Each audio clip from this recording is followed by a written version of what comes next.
So what's an exponential equation? What's an exponent?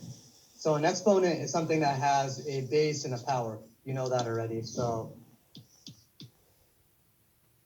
here's an exponent. So this is like my base, e, and this y is my power. So if I say it's equal to something like x, then it becomes an exponential equation all of a sudden. So the base is b and the power is y. So in this unit, we have to be able to go back and forth between exponential equations and logarithmic equations. So I started out with an exponential equation like this. So if I take the log, which you should have seen in algebra, base b, the base has to match the base that I have over here. So what I'm doing is I'm taking the log base b of x, and I'm taking the log base b of the right side, b to the y.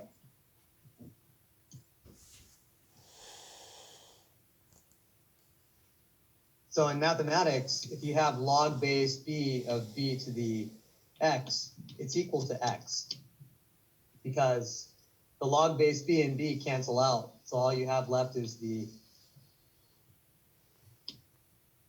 power. So if I do that over here, these are going to cancel out. So I have just the power left. So I have log base b of x is equal to y.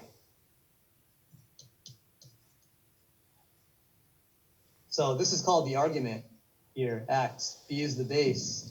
So we call this a logarithmic equation. We call that one an exponential equation. They go hand in hand.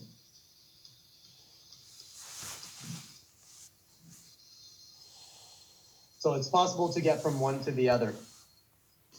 So again, when we look at the applications, it's going to be important to be able to go back and forth between these two forms.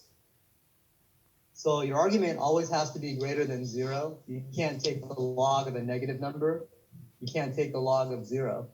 It has to be strictly bigger than 0. So it has to be positive. Otherwise, it's undefined. Okay, so again, this is something you would have seen in an algebra course at some point. So hopefully it's a review. I'm going to do my best to cover the concept